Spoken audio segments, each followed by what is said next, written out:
Kalau bikin usaha agar sukses, kita harus membuat analisis SWOT-nya dulu. Analisis SWOT, apa sih analisis SWOT?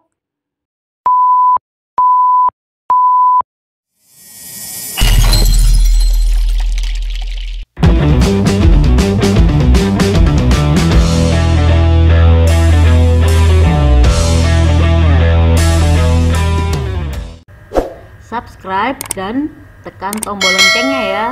Terima kasih. Pada pertemuan kali ini kita akan membahas materi tentang analisis SWOT.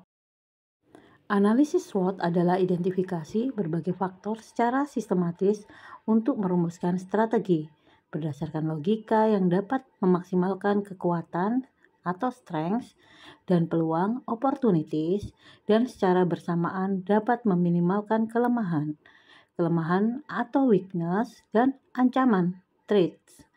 Jadi, analisis SWOT membandingkan antara faktor-faktor eksternal, peluang dan ancaman dengan kekuatan serta kelemahan. Ini adalah pendapat dari Setiawan Hari Purnomo dan Zulkifli Firmansyah tahun 1999.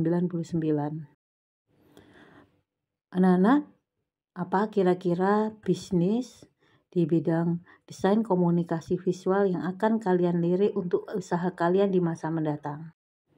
Apakah fotografi, atau videografi, atau desain grafis, atau kalian ingin menjadi YouTuber atau content creator? Ayo, mana yang kalian pilih? Harus dipilih mulai sekarang ya. Oke, dalam membuat ide usaha agar meminimalisir kegagalan atau masalah di dalamnya, kita bisa menggunakan analisis SWOT. 4 strategi analisis SWOT: SO, WO, ST, dan WT. Apakah analisis SWOT itu? Analisis SWOT mencakup 3 langkah utama. Yang pertama, kita harus memahami kekuatan dan kelemahan organisasi atau lingkungan internal. Yang kedua, kita harus mempelajari lingkungan organisasi dan memahami peluang dan ancaman yang ada dalam lingkungan itu atau lingkungan eksternal.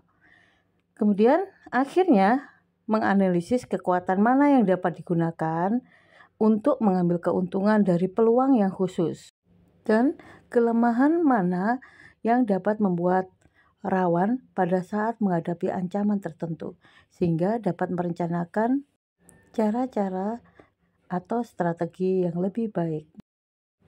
Saran untuk melakukan analisis SWOT.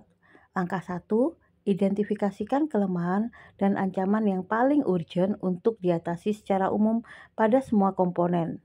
Langkah 2, identifikasikan kekuatan dan peluang yang diperkirakan cocok untuk upaya mengatasi kelemahan dan ancaman yang telah diidentifikasi lebih dahulu pada langkah 1.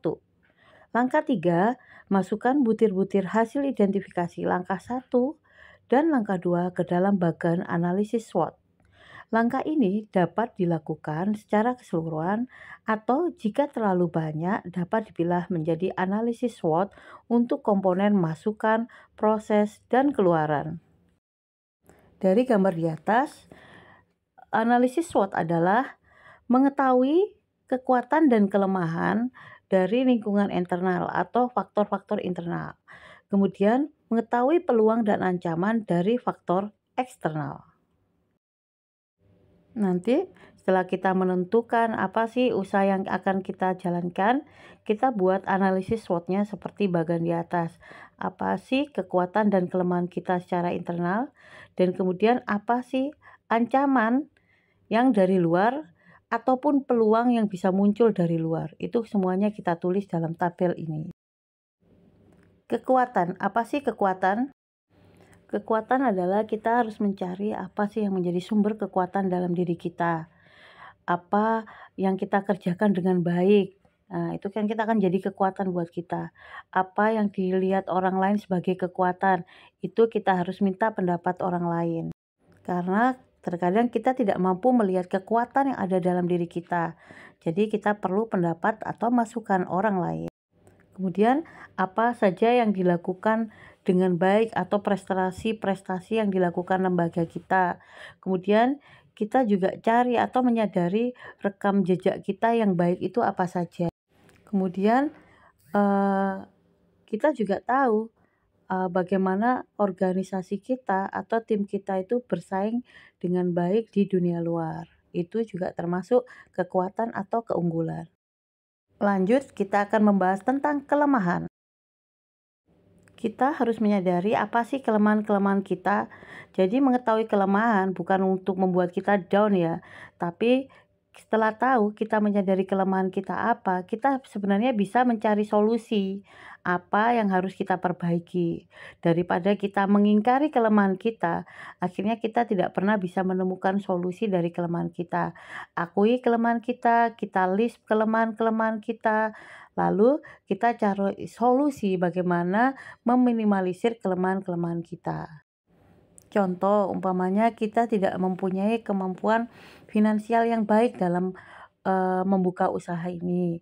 Setelah kita akui ya, nggak perlu semua aku orang kaya, nggak perlu modal lah. Ternyata setelah kita akui, kita bisa mengajukan modal ke bank atau bekerja sama dengan pihak-pihak lain dengan modal banyak. Jadi nggak masalah sebenarnya kelemahan itu, asal kita akui kemudian kita cari solusinya. Lanjut, peluang. Setelah mengetahui kekuatan dan kelemahan kita, berikutnya kita harus cari cara agar kelemahan diminimalisir, kekuatan ditingkatkan lagi. Bagaimana caranya? Kita harus cari ide. Bukan hanya diam ya udah pasrah, kita lemah ini, lebih ini udah tidak ada progres. Apa sih progres yang bisa kita lakukan? Kita harus mencari peluang. Peluang dari eksternal. Contoh, umpamanya kita tidak punya modal, sudah cari-cari modal ke orang bank, ternyata bunganya tinggi. Akhirnya kita harus punya ide mencari peluang. Jadi kegiatan harus tetap berjalan, usaha harus tetap didirikan.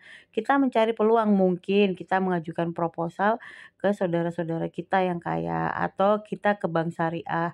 Jadi mencari peluang itu nggak harus satu. Jadi peluang itu benar-benar harus ide kreatif ya. Jadi nggak ada ya udahlah nyerah. Itu berarti orang tersebut menutup dirinya dari sebuah peluang. Kita lanjut ke ancaman. Apa sih ancaman? Ancaman adalah apa saja yang menghambat perkembangan. Jadi, yang menghambat kira-kira mengganggu pekerjaan kita itu dianggap sebagai ancaman. Siapa lagi yang ingin mengambil alih tugas atau pekerjaan? Nah, mungkin mengambil alih job kita. Apa yang dilakukan oleh organisasi pesaing, kita harus bisa menulis, oh pesaing kita ngelakuin ini nih, kita list sebagai ancaman kita. Kemudian apakah teknologi atau perkembangan baru mengubah peran? Maksudnya kita gaptek apa enggak ya? Apa teknologi itu benar-benar mempengaruhi perusahaan kita kalau kita nggak update? Kemudian perubahan apa yang akan terjadi? Jadi mungkin ada kebijakan pemerintah yang baru bisa membahayakan perusahaan kita juga catat. Kemudian kita list juga hambatan-hambatan apa yang kita hadapi. Contoh malas bangun pagi itu sepele, tapi itu juga ancaman ya buat perusahaan pegawai-pegawai yang nggak bisa bangun pagi. Atau hambatan-hambatan ketika mengurus surat menyurat kita dipersulit. Nah ini ancaman yang paling berbahaya ya. Mungkin mengatur pembiayaan jangka pendek dan jangka panjang. Nah, jangan sampai umpamanya kita sudah melakukan pinjaman ke bank, ternyata kita tidak bisa mengangsur karena kita tidak mampu mengatur pembiayaan kita. Ya, otomatis kita harus mempersiapkan diri karena itu bagian dari ancaman-ancaman yang mengganggu perusahaan kita. Mungkin saja tiba-tiba aset kita disita oleh bank, itu sangat berbahaya sekali. Oke, selanjutnya adalah langkah keempat, rumuskan strategi yang direkomendasikan untuk menangani kelemahan dan ancaman termasuk pemecahan masalah, perbaikan, dan pengembangan lebih lanjut. Oke, kemudian langkah kelima, tentukan prioritas penanganan kelemahan dan ancaman dan susunlah suatu rencana tindakan untuk melaksanakan program penanganan. Ada beberapa hal yang penting untuk diperhatikan dalam analisis SWOT, yaitu sebagai berikut. Perhatikan analisis SWOT pada gambar di atas. Jika kita ingin melakukan perluasan usaha, maka S lebih besar dari W. S itu apa? Strength. Strength-nya harus lebih besar daripada weakness-nya. Kemudian opportunities atau kesempatan harus lebih besar daripada threats atau ancaman. Sedangkan untuk konsolidasi atau koordinasi atau masih biasa stuck, masih tetap gitu ya, maka strength bolehlah lebih kecil dari weakness atau opportunities dari threat atau ancaman. Jadi kalau masih di posisi itu, kita harus sering melakukan konsolidasi atau koordinasi dari dalam. Jangan melakukan perluasan terlebih dahulu. Dari gambar di atas, analisis SWOT tersebut sudah jelas ya. Jadi faktor internal juga ada kekuatan dan kelemahan. Ya, faktor eksternal juga ada peluang dan ada ancaman. Kemudian strategi SO-nya, gunakan S untuk memanfaatkan O. Jadi gunakan strength untuk memanfaatkan O. Maksudnya gunakan kekuatan untuk mendapatkan opportunities atau kesempatan. Kemudian hilangkan atau kurangi weakness dengan memanfaatkan opportunities. Kemudian strategi ST adalah gunakan strength, kekuatan untuk menghindarkan threats, weakness untuk menghindarkan threats, ancaman. Jadi kelemahan kita kurangi semaksimal mungkin agar tidak terancam. Lanjut, kita akan membahas tentang analisis lingkungan. Analisis lingkungan internal.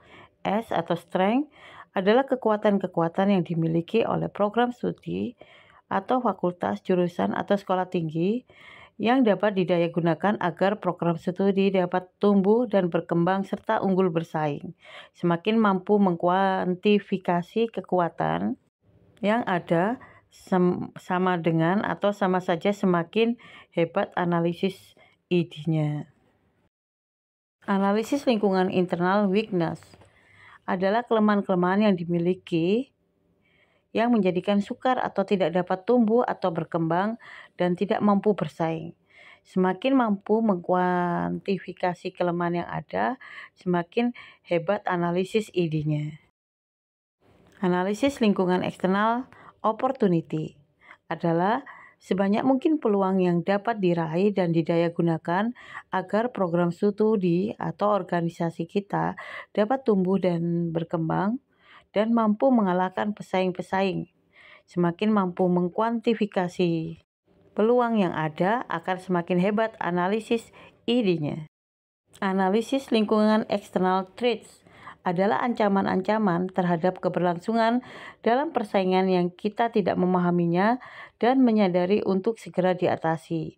Maka kehidupan, kemampu tumbuhan, kemampu persaingan sebagai organisasi kita bisa hancur.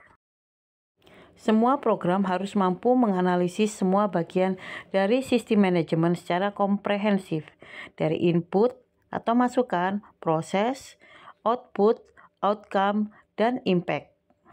Input adalah SDM, ya, kemudian suprastruktur, keuangan, ICT atau teknologinya, dan fasilitas dan infrastruktur. Yang kedua prosesnya ini kalau di sekolah ya ada pembelajaran, suasana akademik, penelitian, dan lain sebagainya.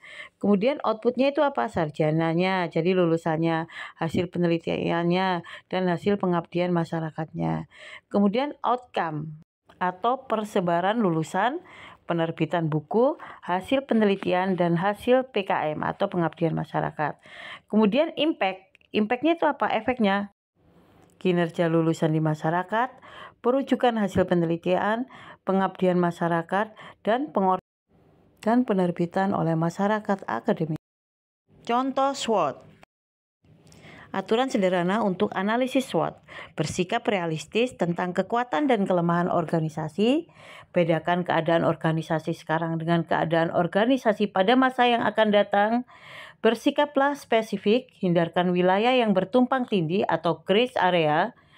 Kemudian selalu lakukan analisis dalam kaitannya dengan misi utama. Kemudian buatlah SWOT singkat dan sederhana, hindarkan komplektivitas dan penekanan yang berlebihan. Kemudian, berdayakan SWOT dengan kerangka konseptual yang logis. Keterbatasan analisis SWOT. Suatu analisis SWOT dapat terlalu menekankan kekuatan internal dan mengabaikan ancaman eksternal. Kemudian kelemahan yang kedua adalah suatu analisis SWOT dapat bersifat statis dan dapat berisiko untuk mengabaikan perubahan keadaan di sekitar. Yang ketiga, suatu analisis SWOT dapat terlalu menekankan kekuatan atau aspek strategi tunggal. Yang keempat, suatu kekuatan tidak selalu merupakan sumber kompetitif yang menguntungkan. Yang perlu kalian ingat ya, analisis SWOT dapat bersifat sangat subjektif. Jangan terlalu tergantung dengan analisis SWOT. Dua orang jarang menghasilkan kesimpulan dan akhir yang sama tentang suatu analisis SWOT. Gunakan hasil analisis SWOT sebagai pedoman atau salah satu pedoman, bukan sebagai resep yang harus kita jadikan dia patokan ketika kita memulai usaha.